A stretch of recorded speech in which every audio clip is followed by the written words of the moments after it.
L'argent ne connaît pas le racisme. Et oui, je me rappelle quand j'étais petit, dans mon petit village au Cameroun, euh, en tout cas j'entendais souvent la phrase suivante: l'argent n'a pas d'odeur, l'argent n'a pas de sentiment, c'est juste l'argent et puis c'est tout. Je suis arrivé en France il y a maintenant 9 ans et étant donné que je suis un peu bronzé, disons que un peu trop bronzé ou presque pour certains, je suis africain, très très fier de l'être. Il y a du racisme, malheureusement, ça fait partie du monde. Il y a des cons un peu de partout, il faut en faire avec. Mais il y a une chose que j'ai constatée, c'est que on est raciste avec vous jusqu'au jour où vous avez de l'argent. Ça peut être triste, ça peut être bizarre, ça peut être paradoxal, vous direz ce que vous voulez. Le racisme marche jusqu'au jour où vous avez de l'argent. Parce que quand vous avez de l'argent, tout le monde vous écoute. Mais en tout cas, avant de parler de cela, générique.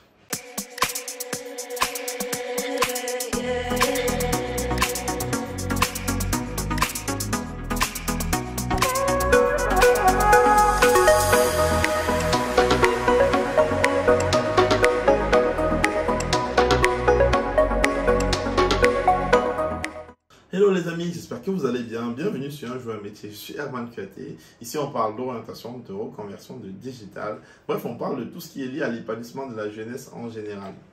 Alors, petite parenthèse, pensez à regarder la vidéo jusqu'au bout. Un pouce bleu si vous aimez le type de contenu. Pensez également à nous dire en commentaire si vous avez des suggestions de vidéos pour les prochaines fois ou alors même des suggestions d'amélioration. Partagez naturellement le type de contenu, partagez avec les personnes que vous connaissez qui pourraient potentiellement être intéressées par cette proposition. Parenthèse fermée. Alors, dans cette courte vidéo, je dis bien courte vidéo, on va essayer de faire un peu le tour et se rendre compte rapidement à quel point l'argent ne connaît pas le racisme. C'est-à-dire que peu importe où vous vous trouvez dans le monde surtout capitaliste qu'on a aujourd'hui, on peut se rendre compte à quel point l'argent ne connaît pas le racisme. Je vais juste prendre un seul exemple, mais vous pourrez trouver sur Internet des tas et des tas d'exemples qui montrent à quel point l'argent ne connaît pas le racisme. On sait tous que, par exemple, en Russie, c'est en tout cas les pays de l'Est, en Europe notamment, le racisme est très prononcé là-bas.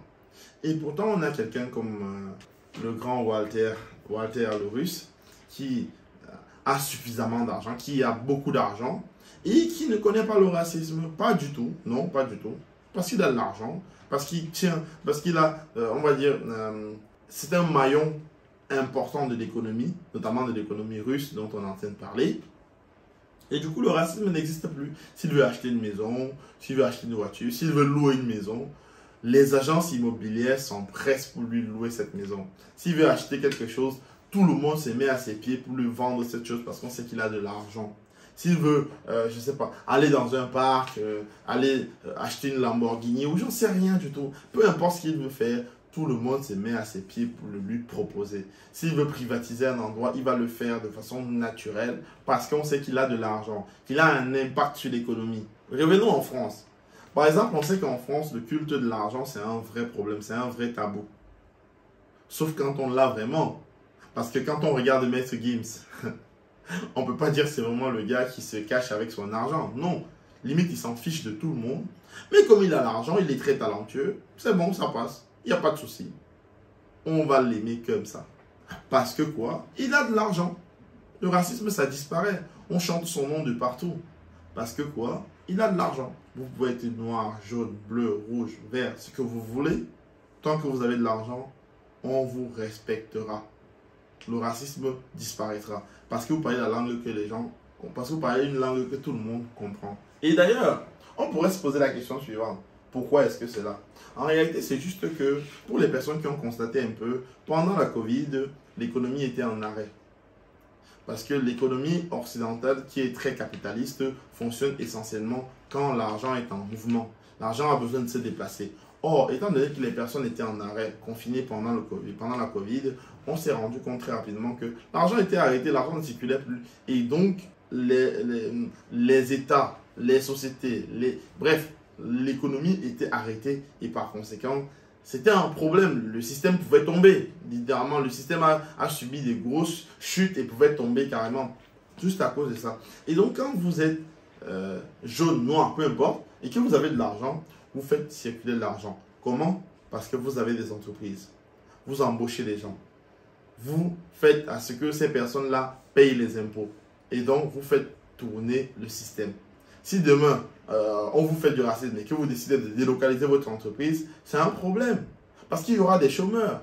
Des chômeurs, ça veut dire des gens dans la rue, ça veut dire de la révolte. Ça veut dire que des personnes qui hier étaient à votre charge financière, demain se retrouvent, à la charge de l'État, premièrement. Donc, ils font à ce que l'État dépense pour s'occuper de ces personnes-là. Et de deux, les personnes qui hier payaient les impôts grâce à l'argent que vous leur versez, se retrouvent en train de ne plus payer les impôts. Donc, il y a un manque à gagner au travers des impôts. Et deux, également des dépenses pour l'État, parce que maintenant, c'est à l'État de prendre en charge ces personnes. Donc, vous voyez que on a tout intérêt à tous les niveaux que vous, absolument dans tous les sens du terme, que vous continuez à produire de la valeur.